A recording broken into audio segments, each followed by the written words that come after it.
Bueno, ya sí estamos preparados para el tema central de hoy, donde estaremos hablando sobre los engaños de Satanás, que habla sobre la Biblia, sobre este engañador, y Elena que hizo mucho énfasis sobre las técnicas que iba a usar Satanás para esos tiempos, para engañar al pueblo de Dios.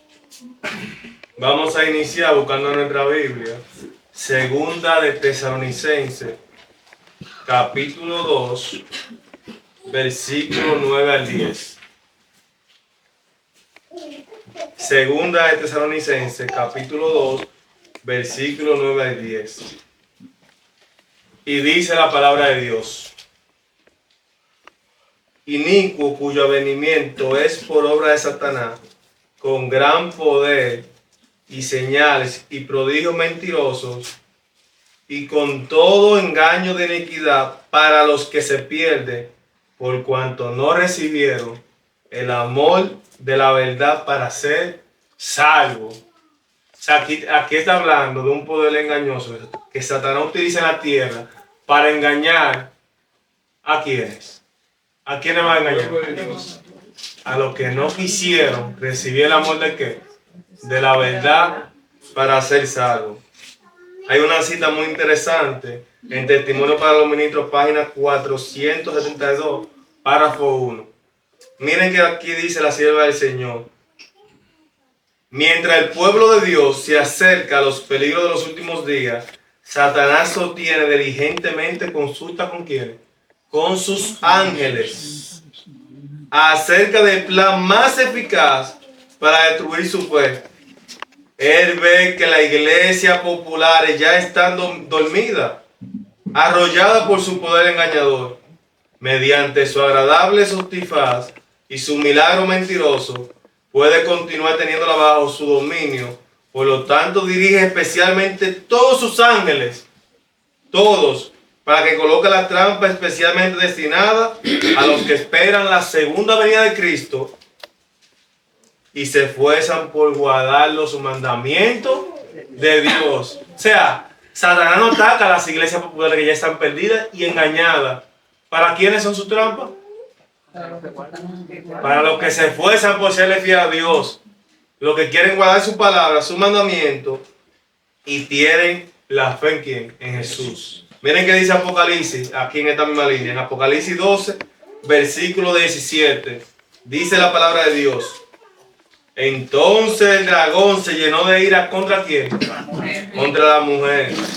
Y se fue a hacer guerra con el resto de la descendencia de ella, los que guardan los mandamientos de Dios y la fe de Jesús. O sea, la guerra de Satanás no es con el mundano, no es con el impío. Ellos son súbditos de Satanás ya. La guerra de Satanás es contra los que están de quién, de parte de Dios. O sea, el impío ya lo tiene. Usted no va a luchar para ganarse lo que tú tienes ganado, ¿verdad que no? No. Así sucede con Satanás. Y Apocalipsis 12:12 nos da una advertencia donde dice: ¡ay! Miren que dice Apocalipsis 12:12. Por lo cual alegraos cielos y los que moran en ellos. Dice: ¡ay!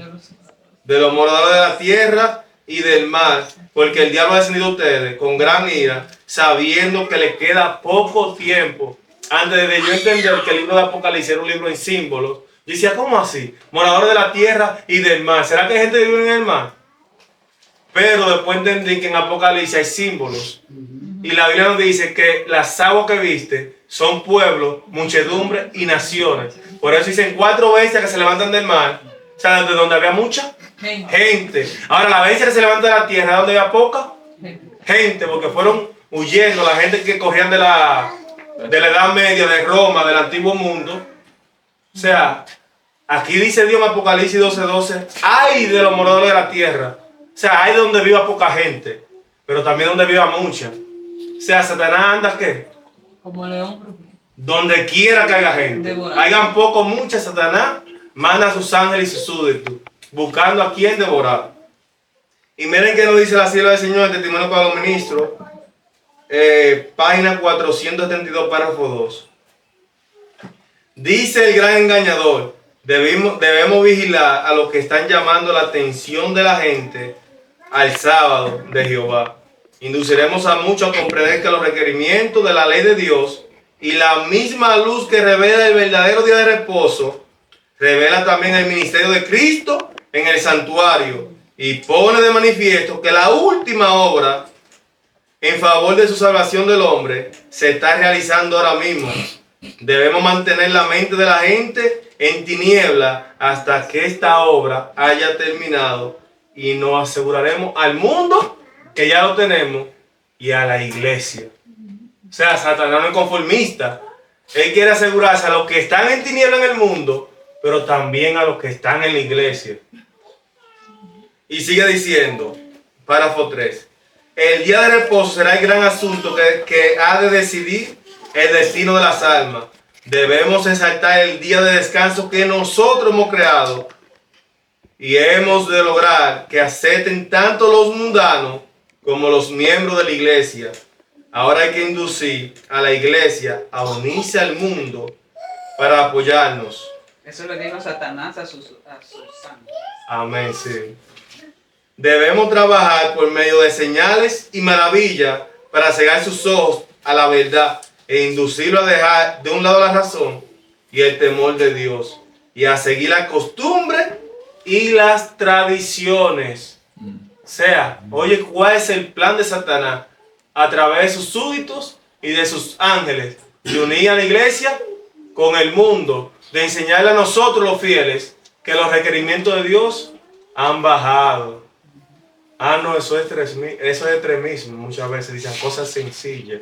Y cada vez vamos bajando más el estima, más la moralidad y más la dignidad y los estatutos de Jehová. Miren qué dice aquí. Apocalipsis, un texto muy conocido, 14, 6 al 7. Vi volar por el medio del cielo otro ángel que tenía el evangelio eterno para predicarlo a los moradores de la tierra, a toda nación, tribu, lengua y pueblo, diciendo a gran voz: temed a Dios y darle gloria, porque la hora de su juicio ha llegado, y adorar a aquel que hizo el cielo y la tierra, el mar y las fuentes de las aguas. O sea, aquí el mensaje del primer ángel de Apocalipsis es claro y directo. Nos manda a tener temor de quién? De Jehová. A temerle a Dios, a respetar a Dios, a guardar sus mandamientos, sus estatutos y hacerle fiel a quién? A Dios.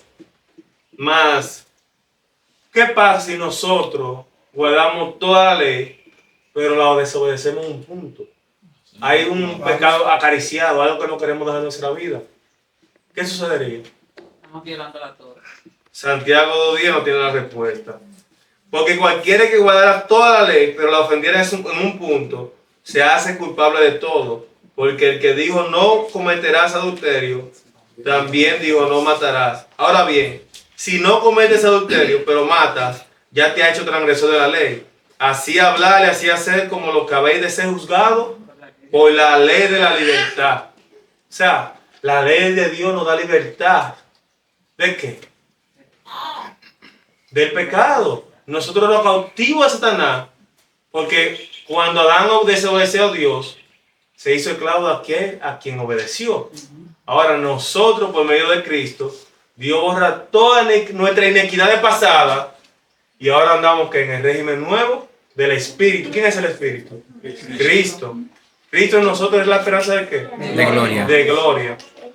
Conversando con el hermano Chile ayer en su casa, tratamos un tema muy importante sobre Apocalipsis 14:1, sobre los fieles que fueron sellados en Apocalipsis 7:1 en adelante, que ahí se manifiesta el sello de Dios en Apocalipsis 14:1.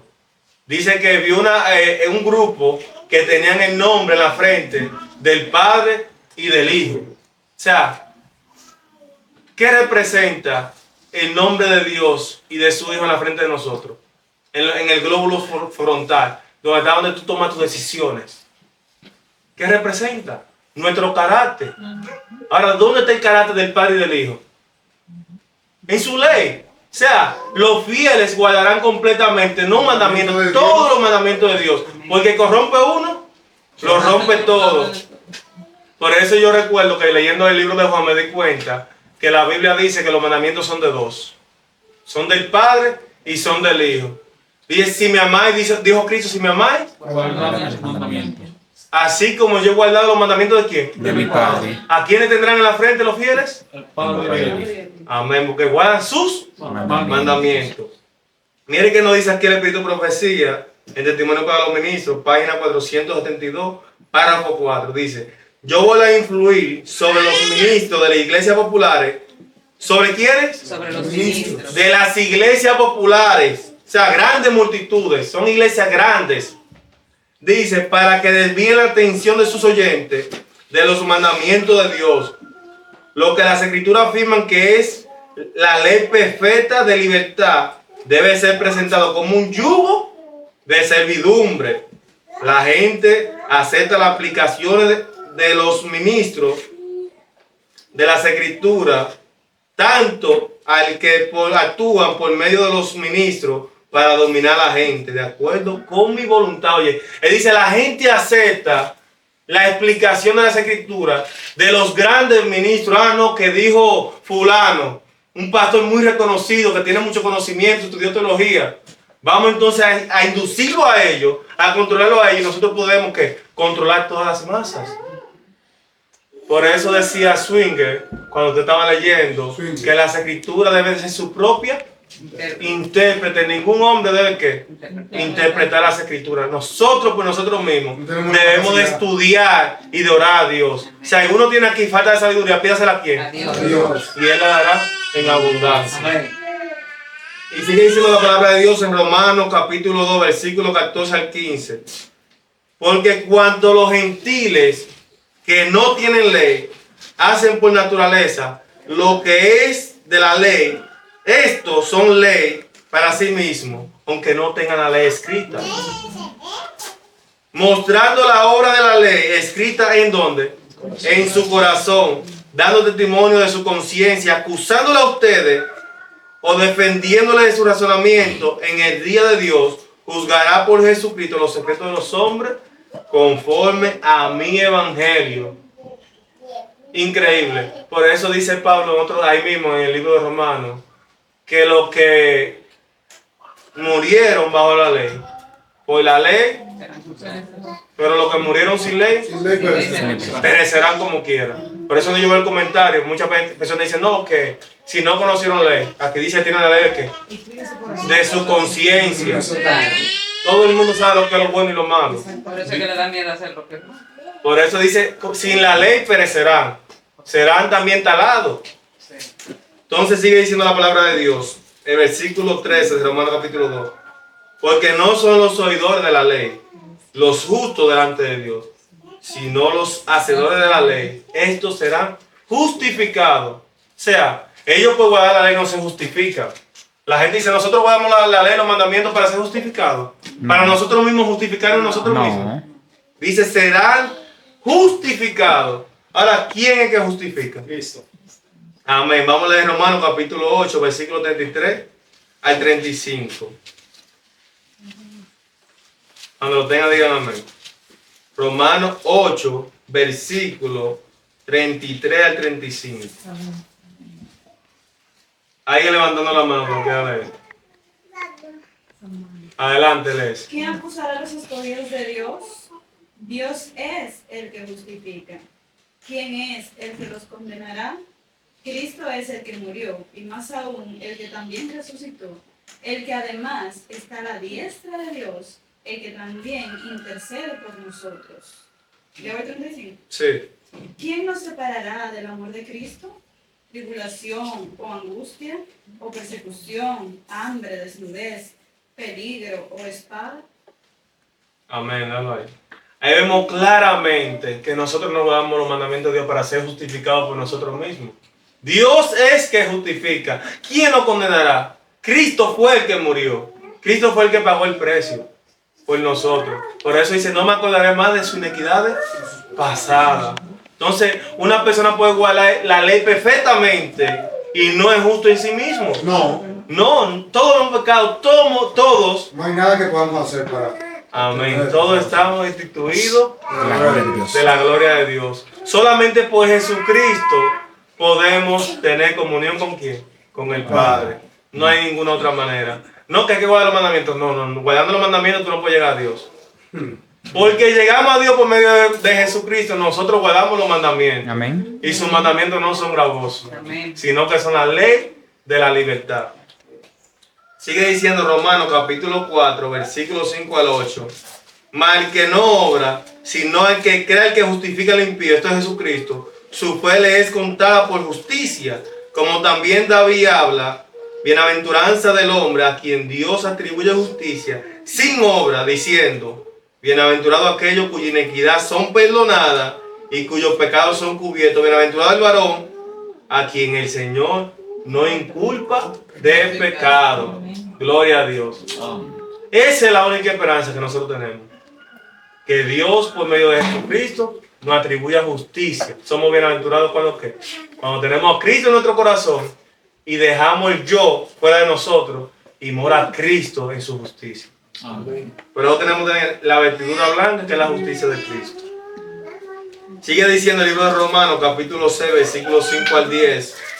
Porque si fuimos plantados juntamente con él a semejanza de su muerte, así también seremos en la de su resurrección. Sabiendo esto, que nuestro viejo hombre fue crucificado junto con él, para que el cuerpo de pecado sea ¿qué? Destruido, a fin de que no sirvamos más al pecado. Ahí está hablando en términos inmediatos. O sea, nuestro cuerpo de pecado ¿qué? Destruido. O sea, ya no podemos vivir pecando. Ya Cristo nos perdonó. Ya Cristo nos redimió. Ahora debemos dar ¿qué? Conforme al Espíritu. Y la ley de Dios es espiritual. Dice Pablo, mayor soy Canaán. Pero ahora como se destruyó ese cuerpo de pecado, debemos andar conforme a ¿qué? Al Espíritu, que es la ley espiritual. Debemos dar conforme a la ley de Dios. Sigue diciendo, y si morimos con Cristo, creemos que también viviremos con Él, sabiendo que Cristo, habiendo resucitado de los muertos, ya no muere. La muerte no se enseñorea más sobre Él, porque el que murió por el pecado, murió una sola vez y por todas. Mas cuanto en vive, para Dios vive. Y si nosotros tenemos esa misma condición, ¿para quién nosotros estamos viviendo? De veras, exactamente. Entonces cada día, cuando nosotros digamos fuimos sepultados con Él y resucitamos para con Él y vivimos ahora con Él, ¿cómo estamos viviendo? ¿Para Dios o para el pecado? Debemos hacernos esa pregunta. Porque mira qué dice Hebreos capítulo 10, versículo 26 al 30. Es un texto que cuando lo leo, digo, tenemos que andar en el temor de Jehová. Porque ya con el conocimiento que tenemos, con el tiempo que tenemos en estos caminos, debemos de cada día tratar de decir, no hay vuelta atrás. Debemos que marque todo hacia atrás. Debemos mirar hacia el frente. Por eso cuando se toma una decisión a Cristo, el pasado fue borrado. Tu vieja vida bórrala. No mire hacia atrás. No mire hacia atrás. Siempre adelante en Cristo. Mira qué dice Hebreo. Hebreo capítulo 10, versículo 26 al 30. Porque si pecáramos voluntariamente, después de haber recibido el conocimiento de la verdad, ya no queda más sacrificio por el pecado, sino una horrenda expectación de juicio y hervor de fuego que devora a los adversarios. Y mire qué dice Pablo aquí, muy interesante. Usted sabe que antes que violaba el sábado por testigo de 2 o 3 era apedreado, tenía que morir. Mire qué dice Pablo. El que viola la ley de Moisés por el testigo de 2 o 3 muere irreversiblemente. ¿Cuánto mayor castigo pensar que recibirá, que merece, que pisotea al Hijo de Dios? Y tuviera por inmunda la sangre del pacto, en el cual fue santificado, e hiciera ofrenda al Espíritu de gracia. Pues conocemos al que dijo, mía la venganza, y yo daré el pago, dice el Señor. Y otra vez el Señor juzgará a su pueblo. O sea, cuando nosotros llegamos al Evangelio y conocemos la verdad y tomamos decisiones para con Dios, no podemos mirar atrás. No podemos, que yo deje aquello, que yo deje a mi padre, que yo deje a mi madre, a mi hermano, a mi familia, a mi mujer, a lo que sea que hayamos dejado. No podemos mirar hacia atrás. O sea, ¿cuál fue el problema de la mujer de Lot? Pero Miró hacia atrás. Su corazón estaba donde? en lo que Miró lo dejó. que tenía. En Sodoma. Y dice, la verdad. Miró hacia atrás. Por eso yo trato siempre de que, y debemos de tratar todos, que cuando tomemos una decisión por Dios, no mirar hacia atrás, sino con fe, proseguir y seguir adelante. Amén. Dice Mateo capítulo 24, versículo 14. Versículo 4 al 14. Del 4 al 14. Sí. ¿Alguien puede leerlo hasta el 7? ¿Alguien que lo lea hasta el 7, por favor? Jesús les contestó, tengan cuidado de que nadie los engañe, porque vendrán muchos haciéndose pasar por mí. Dirán, yo soy el Mesías, y engañarán a mucha gente. Ustedes tendrán noticias de que hay guerras aquí y allá, pero no se asusten, pues así tiene que ocurrir. Sin embargo, aún no será el fin. Porque una nación peleará contra otra y un país hará guerra contra otro y habrá hambres y terremotos en muchos lugares. ¿Hasta cuál? Hasta ahí, déjalo ahí. Okay. Alguien que sigue lo lea hasta el 10. Y todo esto será principio de dolores. Entonces os entregarán a tribulación y os matarán y seréis aborrecidos de todas las gentes por causa de mi nombre. Muchos tropezarán entonces y se entregarán unos a otros y unos a otros se aborrecerán. Amén. Vemos la condición terrible que causará sobre muchos la persecución.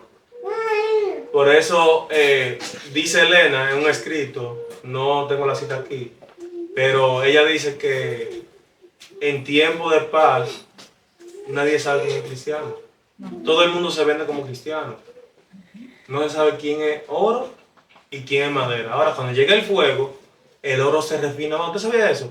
Hermano Misa. Ahora, ¿qué le pasa a la madera cuando siente el fuego? Se deshace. Y dice que todas nuestras obras serán probadas en ¿qué? En fuego. En fuego. Por eso ella dice que hay gente en las otras iglesias que de verdad aman a Dios, que no tienen este conocimiento de la verdad. Y cuando llegue ese momento de oscuridad que va a haber, entonces veremos estrellas. Así pasa en el cielo. Cuando está así claro todavía, usted no ve las estrellas que brillan. Ahora, cuando oscurece mucho, ¿qué pasa? Así hay muchos que son hijos de Dios que están fuera de redil todavía. Pero que a su tiempo, como se dijo ahorita, vendrán a Él. Y son estrellas de Dios. Pero no han tenido la oportunidad de nosotros de conocer este mensaje. Y si nosotros tenemos este mensaje, debemos nosotros brillar para que ellos sean alumbrados. Amén. Entonces, sigue diciendo. Y por haberse multiplicado la maldad, el amor de muchos se enfriará. Mas el que persevera hasta el fin, este será salvo. Y será predicado este evangelio del reino en todo el mundo para testimonio a todas las naciones. Entonces vendrá el fin. Y yo decía, wow, a predicar a todas las naciones este evangelio, a cada ser humano. No, no es así. Aquí dice, por testimonio. ¿Qué hacía Pablo cuando era llevado a un tribunal ante una nación? Daba un testimonio porque de eso fue verdad. Cada nación, o sea, Corea del Norte ahora mismo no está el evangelio de Dios, pero habrá muchos que serán agarrados y arrestados y van a testificar de su fe. Y eso va a pasar por la noticia. O sea, esa nación va a ser predicada. No es que a cada ser humano personalmente se la vaya a predicar. Porque dice Cristo que cuando se han llevado ante el concilio, ante gobernantes, ante las naciones, no os preocupéis por lo que ha de haber de decir, sino que a aquella hora yo daré conocimiento. O el Espíritu de mi Padre, dice Mateo 10:20. O el Espíritu Santo, dice Lucas 11. O sea, es por testimonio. O sea, no podemos ver que el fin te leo porque no se ha predicado a todas las naciones. Porque Dios necesita mucho tiempo para eso. Y dice el Espíritu de Profecía en Testimonio para los Ministros, página 473, párrafo 1. Oiga lo que dicen los ángeles malignos en cuanto al plan de engaño contra nosotros. Nuestra principal preocupación consiste en silenciar a esa secta guardadora del sábado. Debemos suscitar la indignación popular contra ella. Llamaremos a nuestros lados a hombres grandes y sabios, ¿según qué? Según el mundo. Y le induciremos a las autoridades a cumplir nuestro propósito. Entonces el día de descanso que yo he creado será puesto en vigor mediante leyes más severas y exigentes. los que hagan caso a ella, los que no hagan caso a ella, serán expulsados de las ciudades, de las aldeas, y se le hará pasar hambre y privación. Y cuando dispongamos del poder, mostraremos lo que disponemos del poder, mostraremos lo que podemos hacer con los que no quieran abandonar la lealtad a Dios. Lo induciremos como inducimos a la iglesia romana a castigar a prisión y a tortura y a la muerte a los que negaron someterse a su decreto. Y ahora que estamos poniendo a la iglesia protestante y al mundo en armonía, con este brazo derecho de nuestro poder, dispondremos finalmente de una ley para exterminar a todos los que no se sujetan a su autoridad. Cuando la pena de muerte sea el castigo, que se aplique a los que no violen su día de reposo y no guarden el nuestro, se pasarán a nuestro lado muchos de los que ahora se encuentran en la fila de los celadores de los mandamientos. Wow, increíble. Miren cómo se estaba ahí subiendo de intensidad. Primero, despojarlo de sus bienes, de su casa, de la ciudad, ser rechazado. Pero si aún así conservan su lealtad a Dios, porque quizás no tienen avaricia. Oigan la técnica de Satanás. ¿Se recuerdan de Job? Primero, ¿qué? Su bienes. Pero carne por carne, un hombre por su salud, por su salvación. Dice que ahora vienen entonces tortura y muerte. Satanás no cambia, sigue siendo el mismo.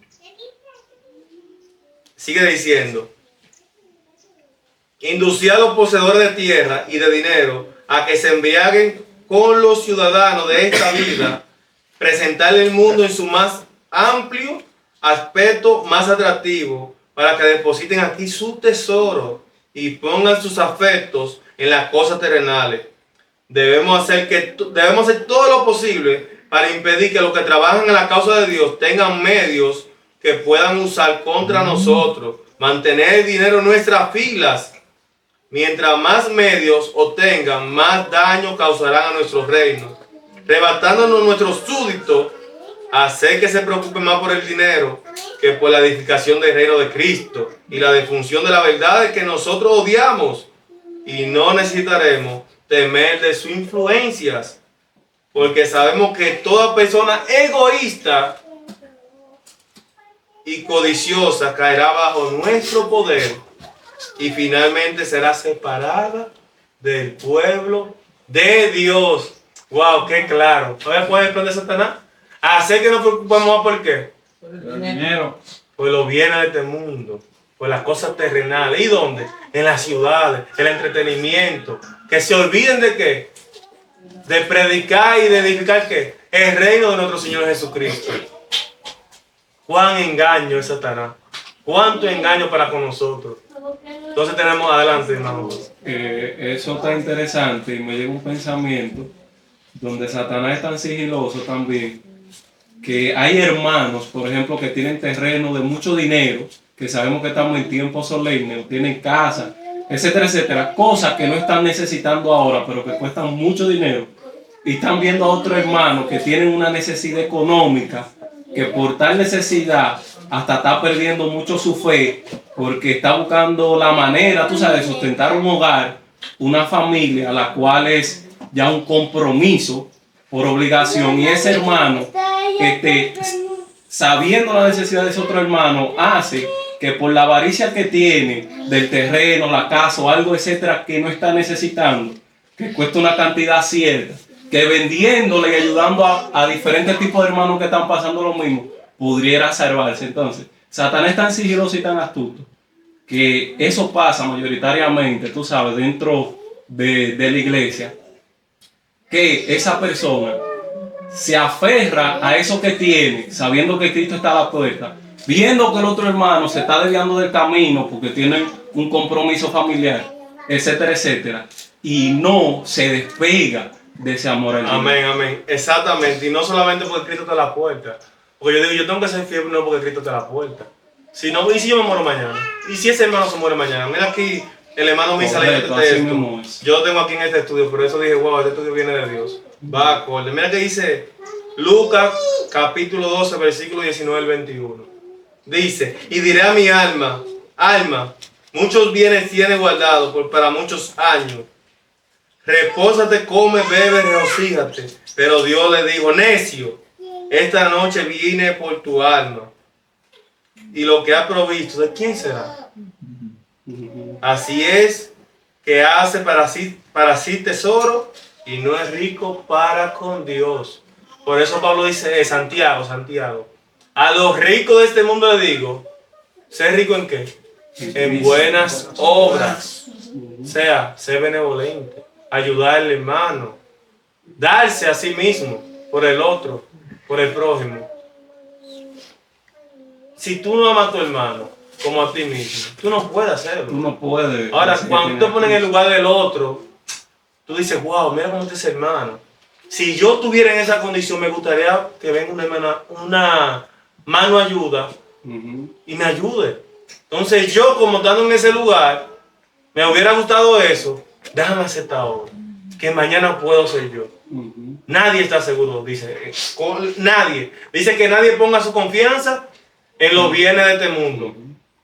Porque la riqueza es como ¿qué? Como la espuma.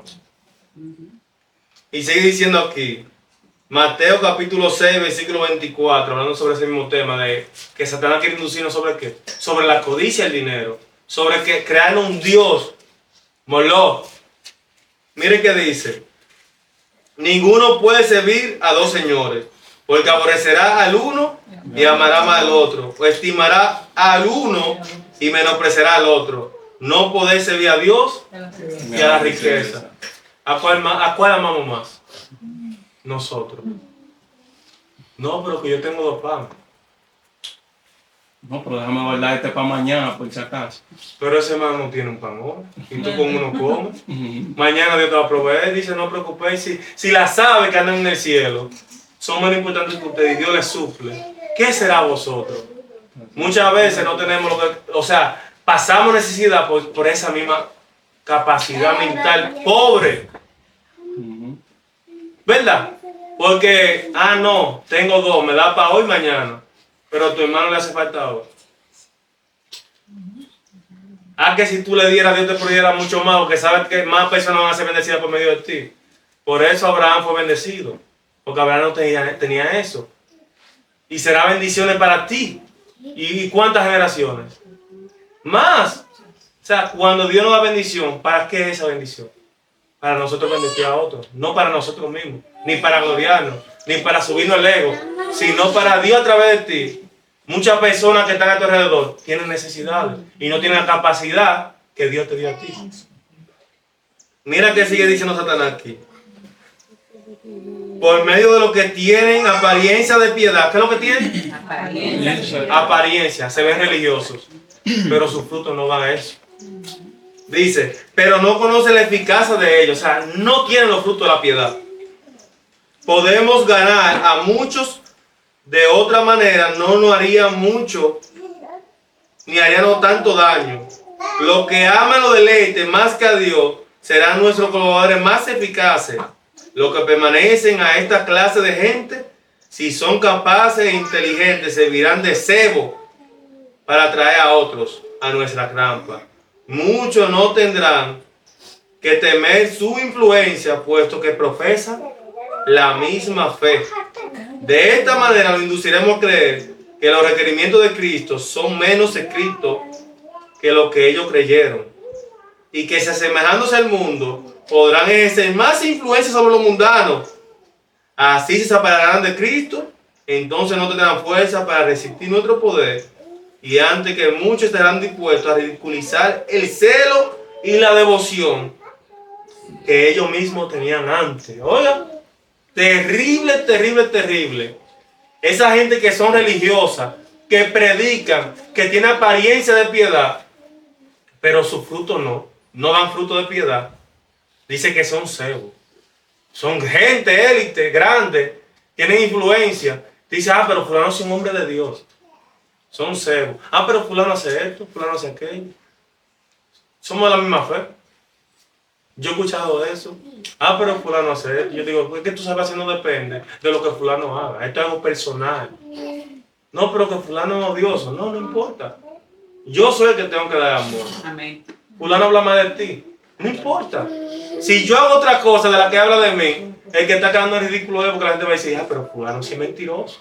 Él dice el nieto de fulano, pero ese muchacho se comporta diferente. Sí. O sea, el amor lo vence todo. Amén. Y en el amor no hay que temor. Miren que dice 2 de Corintios capítulo 6, versículo 14 al versículo 16. Por eso la iglesia no debe de unirse con el mundo. Esto es algo decisivo. Miren que dice, no unáis en yugo desigual con quienes, con los incrédulos, porque ¿qué compañerismo tiene la justicia con la injusticia? ¿O qué comunión la luz con la tiniebla? ¿Qué concordancia tiene Cristo con Baal? ¿O qué parte del creyente con el incrédulo? ¿Y qué acuerdo hay entre el templo de Dios y los ídolos? Porque vosotros sois el templo del Dios viviente. Como Dios dijo, habitaré y andaré entre ellos y seré su Dios y ellos serán mi pueblo. Ahí nos dice claramente que no debemos andar con quién. Elena dice en un libro que se llama Carta para jóvenes enamorados, que ella habla sobre un consejo a los creyentes, que si su relación con algún incrédulo en ese momento no era para predicar el evangelio, tarde o temprano la atmósfera siniestra que caiga esa persona terminará bajando tu espiritualidad. Yo por eso cuando estaba en el mundo perdí muchos amigos, los perdí todos, pues yo me alejé de todo. Y amigos de pequeño, no me importó. Yo no voy a mirar hacia atrás. Incluso amigos que me hacían favores buenos, eran buena gente, moralmente hablando en cuanto al mundo. Yo estaba embonado, que era cuando yo tenía vehículo y lo llamaba a las 9 de la noche, 10 de la noche, y estando con su esposa acostado se levantaba y me buscaba.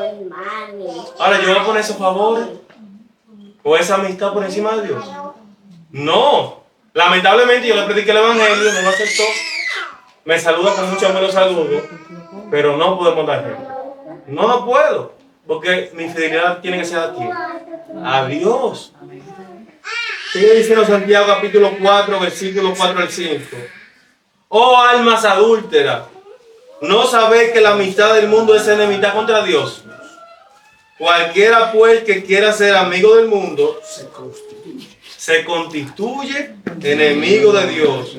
O pensáis que en vano dice las Escrituras, el Espíritu que era hecho morar en vosotros no anhela celosamente. O sea, no podemos tener amistad con el mundo. Ahora tenemos que tener lo que dije.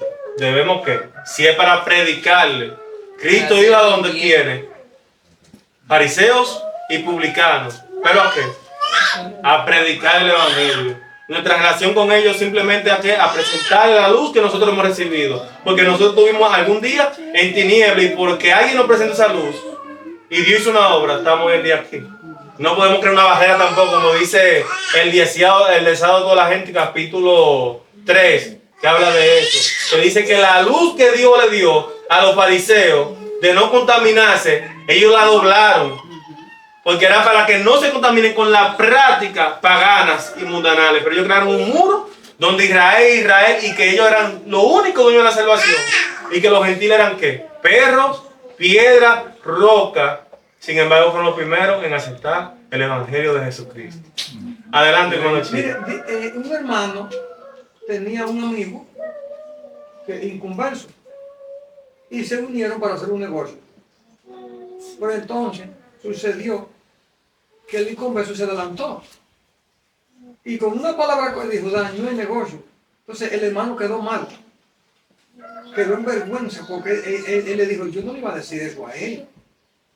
Entonces él lo que pensó fue como engañar a la persona en el negocio, y cuando habló el otro se dio cuenta y echó para atrás. Entonces el hermano quedó en ridículo, quedó en vergüenza. Por eso dice no hacer, ¿qué cosa? Amistad Con el mundo, con los mundanos, para exacto. un negocio. Y aparte de eso, ellos no guardan el sábado. O sea, te puedes tirar el sábado a hablarte de tu negocio con él. O sea, tú mismo te vas a dar cuenta, o sea, tú estás tentando a Jehová. Y la maldición que trae sobre él, pues no va a la ley de Dios, vendrá sobre ti. Porque tú te uniste en yugo desigual. Ah, no, pero yo lo guardo. Sí, pero tú uniste en yugo desigual. Y sigue diciendo Colosenses 2:8. Mirad que nadie nos engañe por medio de filosofía y hueca sutileza, basada en qué? en las tradiciones de los hombres, no conforme conforme a los elementos de este mundo y no según Cristo. Este mensaje es a la iglesia de la Odisea, a la iglesia que ha de vivir al final de los tiempos. ¿Cómo sabemos esto? Porque Colosenses 4:16 dice: cuando esta carta haya sido escrita entre vosotros, haced que también sea leída en la iglesia de la Odisea, y que la iglesia de la Odisea la lea también en vosotros. En esa carta que dice Cristo en vosotros, la iglesia de la Odisea no acepta eso. La iglesia no acepta que es Cristo en vosotros. O sea, miren la presencia de Dios, de su conocimiento. Y el mensaje de la Odisea fue la séptima iglesia. Y ni así aún ellos lo pueden leer, ahí dicen que no es Cristo en vosotros. Pero vamos a proseguir. Dice 2 de Timoteo, capítulo 2, versículo 19. Pero el fundamento de Dios está ¿qué? Firme. Teniendo este sello, conoce, Señor, lo que son suyos. Y apártese de toda iniquidad, todo aquel que invoque el nombre del Señor. Ese texto es clave. Porque alguien me mandó un mundano una vez que yo le prediqué el evangelio y él dice que él cree en Dios y él va a ser salvo porque él creyó en Jesucristo. Dice, y todo aquel que invoque el nombre del Señor será salvo. Dice, mira, yo lo invoco, yo soy salvo. Entonces yo agarré ese texto y le mandé: y apártese de toda inequidad, todo aquel que invoque. O sea, hay un ¿qué? Un acondicionante que nos dice la Biblia.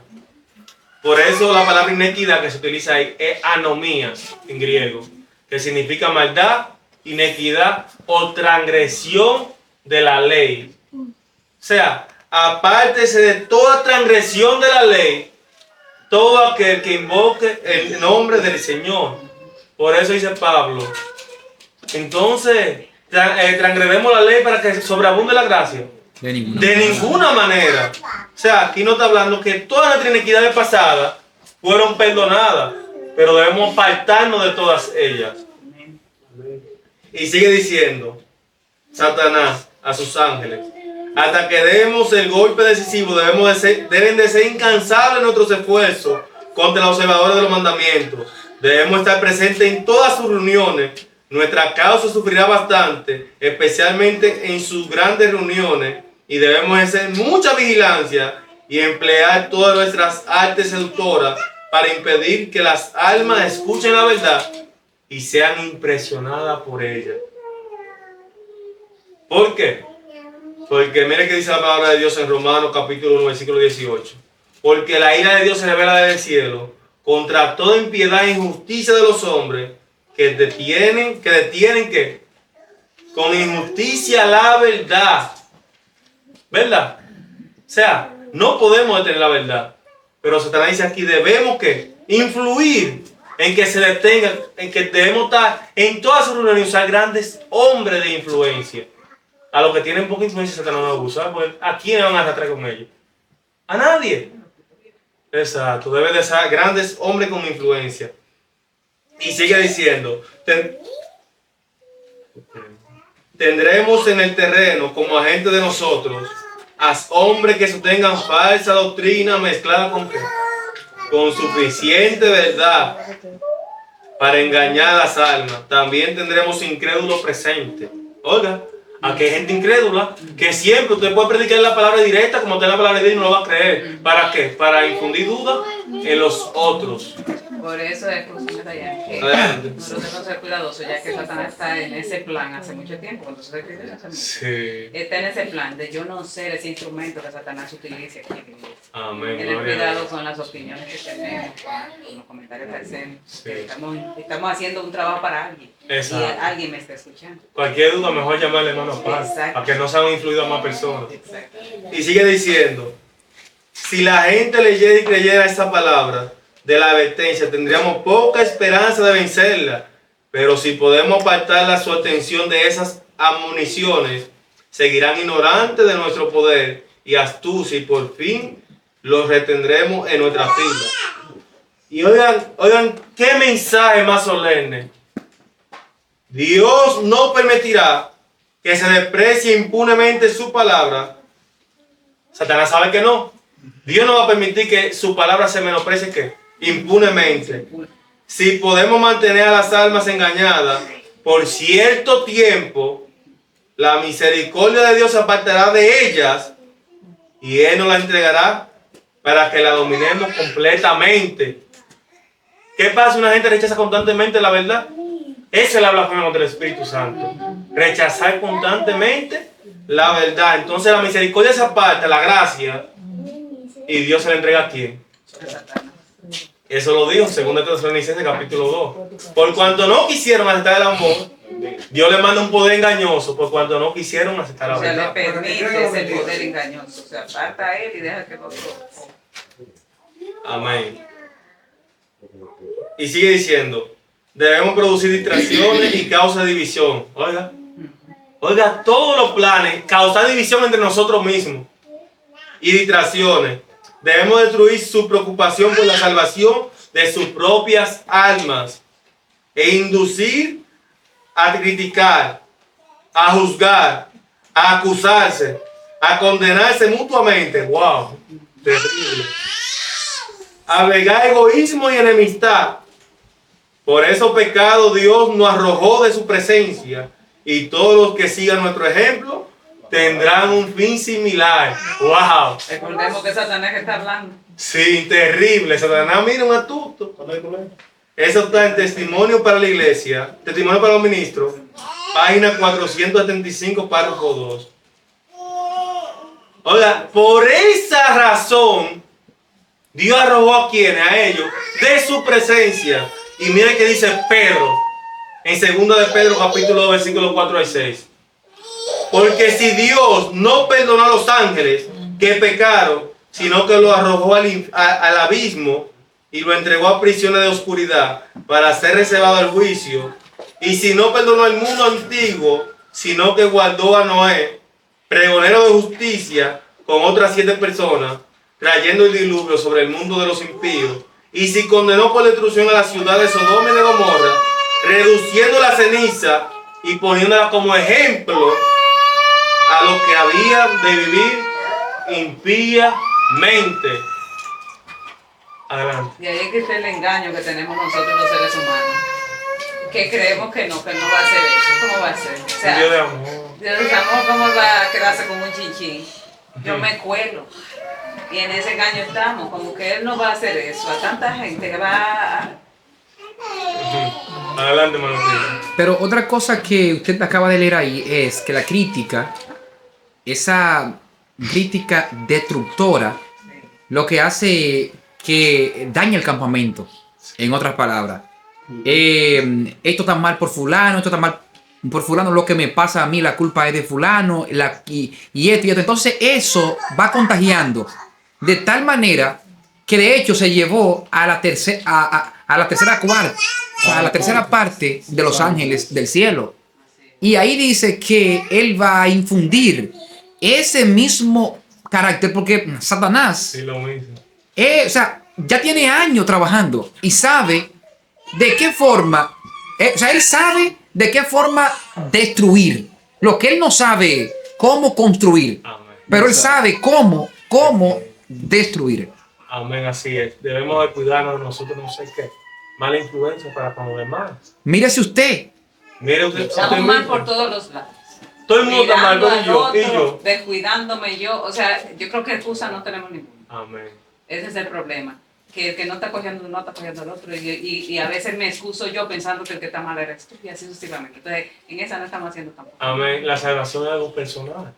Es usted con usted. Ahora, debemos saber que si vemos al hermano por mal camino, como amamos al prójimo como a nosotros mismos, mira, doblate por ahí, pero por aquí, con amor y a solas. Si no escuchar, llama a otro hermano y dile, y si no a la iglesia, y si no te lo puedes en ti publicarlo. Pero Dios manda un proceso. Porque si tú no amonestas al impío, y el impío muere, la sangre sobre quién cae.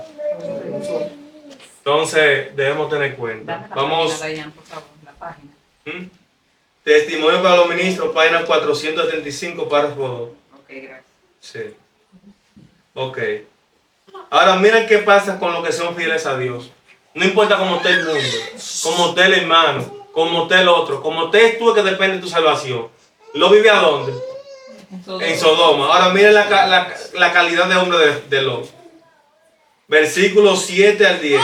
y libró al justo Lot, abrumado por la nefasta conducta de los malvados, porque este justo moraba entre ellos, afligía cada día su alma, viendo y oyendo los hechos inicuos de ellos. Sabe el Señor librar de la tentación a los piadosos y reservar a los injustos para hacer que castigados en el día del juicio, y mayormente aquellos que siguiendo la carne andan en la concupiscencia, inmundicia y desprecian al señorío, atrevidos y contumaces, no temen decir más sobre las potestades superiores. O sea, Lot vivía, ¿quién era bueno en Sodoma aparte de Lot? Nadie, ni uno. Y fue salvado como que, como un tizón arrebatado. Ahora, ¿era fingió a su alma justa? Dijo Lot, no, porque toda esa gente son malos, yo voy a ser malo. ¿Qué hizo él con los ángeles cuando los recibió? Hospedó. O sea, él no se contaminó por el otro, no dependió del otro. Entonces, no. La salvación depende de ti y tu relación con quién? Con Dios. Y sigue diciendo 2 de Pedro capítulo 2 versículo 12 al 13. Pero esto hablando mal de cosas que no conocen ni entienden, como animales que irracionales, nacidos para presa y destrucción, perecerán por su propia perdición, recibiendo el galardón de su injusticia, ya que tienen por delicia el gozar de los deleites de cada día, quienes aún mientras comen con vosotros, se recrean en ¿qué? En sus errores. Entonces Dios le va a dar su justo ¿qué? Pago. Nosotros no debemos preocuparnos por nadie. Amonestarlo, si quiso seguir, siguió, pero usted cumplió con sus partes. Ahora, nosotros en qué condición estamos personalmente. Ese debe ser nosotros personal, sin criticar a nadie, sin causar división, porque esa es una técnica de quién. Y si cada quien trabajara en sí mismo, ¿cómo tuviéramos todo? Unidos. Y cada quien dice, wow, tengo que mejorar aquí. Y será como la iglesia apostólica. Tú eres mayor que yo. No. Tú eres mayor que yo. Porque nadie está pendiente aquí. A los errores del otro. Amén.